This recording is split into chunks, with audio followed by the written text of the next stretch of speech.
Thank you, Amitji. Kia ora and namaste once again, everyone. I promise you I don't have a scheduled presentation tomorrow. It's just two today. My topic today is influencing local and central government politics. So going straight into it, over the next 10 or 11 minutes, I may go over time by 1 minute, I will talk about why is it important to influence local and central government politics. How do we exactly do this? Because we have a lot of airy-fairy talks about this topic all the time. And what impact will influencing local and central government politics, what impact will it have in our communities? So I'll just give you two examples before I start. One is an example of a policy targeted towards Hindus, and the other is targeted at general population. So in 2013 in Bharat, a bill was put before the parliament. It was called the PCTV, Prevention of Communal and Targeted Violence Bill. And there were a lot of clauses to that bill, but I'll just read out 5 really quickly. And most of you who are from Bharat will be familiar with this, that if that bill came into an act, a Hindu against whom any Muslim, Christian, or minority make a complaint shall be presumed by law guilty until proven innocent.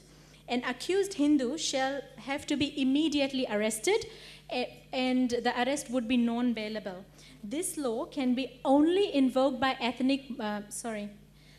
religious minorities against Hindus.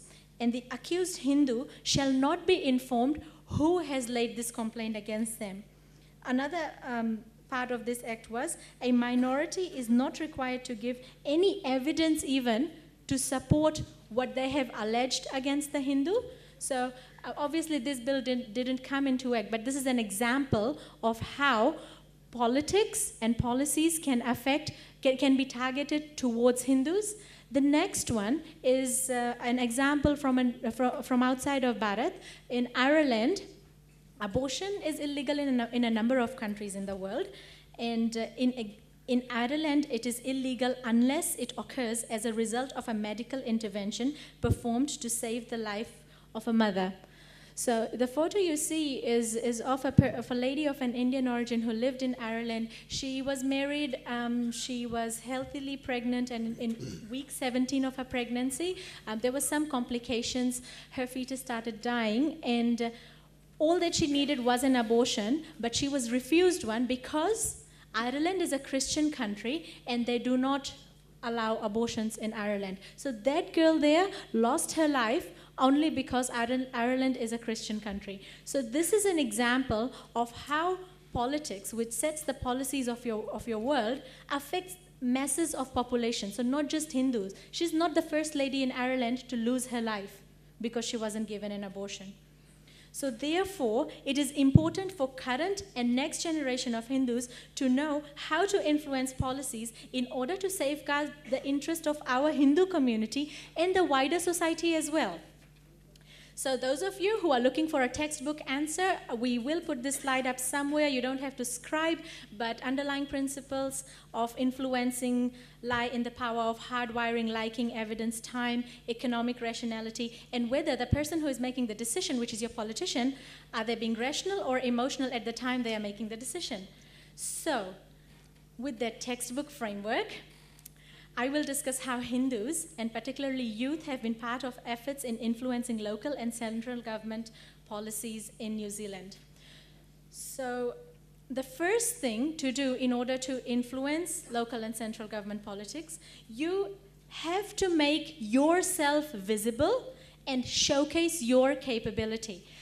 I know a number of countries around the world organize Hindu youth conferences, and we have a lot of discussions, and sometimes our discussions are limited to how to do a puja, what is the significance of a marriage, what is the significance of these rituals in Antim Sanskara, what is all these rituals about Namkaran Sanskar, and why do we need to do certain things in a puja, how to invoke gods and goddesses in a puja. That is fantastic.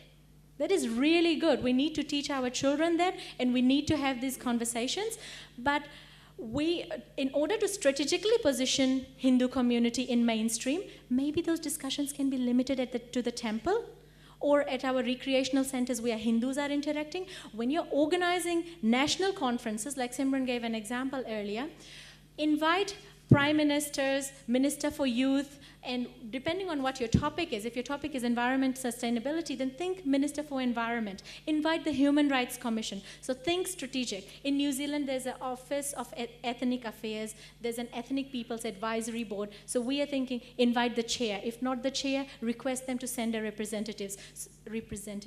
So we are trying to make a relationship with the position, not the person, because politics keeps changing. People keep changing. It's the position that is responsible for the welfare of people. So when we organize such conferences, from New Zealand, we took out the statistics where orange graphs show the education qualification of Hindus in comparison to the rest of the country. I won't go into much detail. This one shows the professions Hindus occupy in comparison to the other religions in the country. And I'm using the word religion here because from Statistics New Zealand, that is the only way to know how Christianity, Islam, and atheist and rest of New Zealand is doing. Then only we can compare. Income.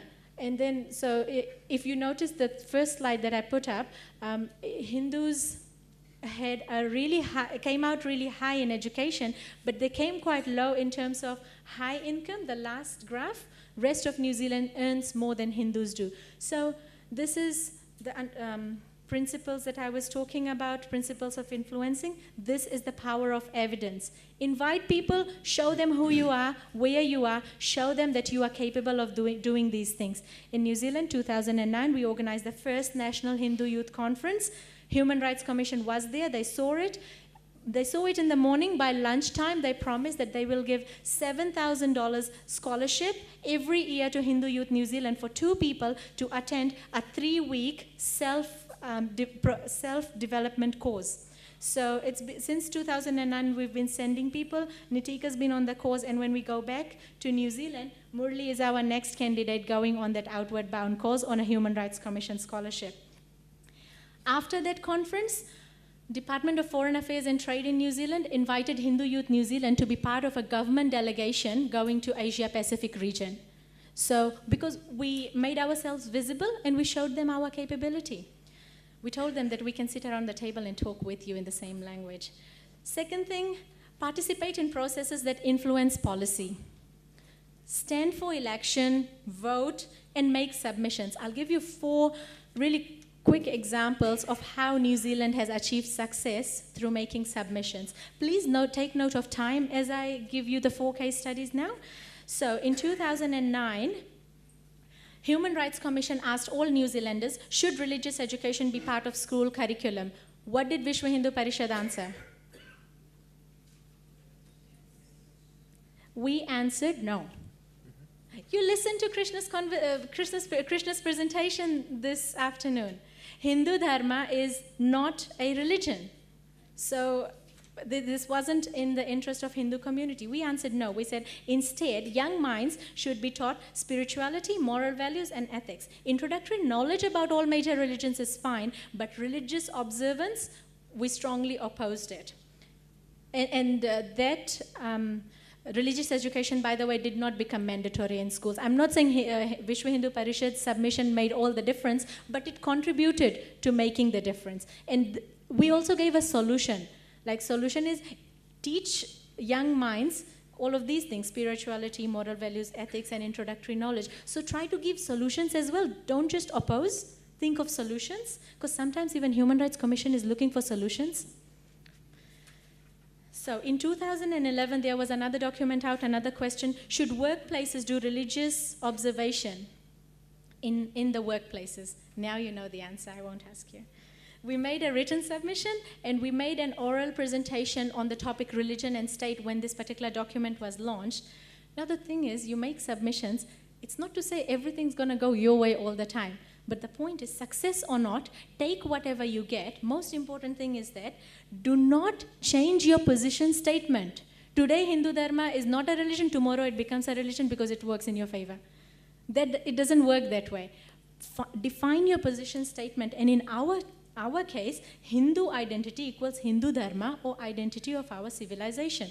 So we didn't change our position statement. Now, Coming up to 2012, there's an Office of the Children's Commissioner in New Zealand. They put out a statement which said that we do not condone violence towards children, and nobody condones violence towards children. And they said we will work through faith communities.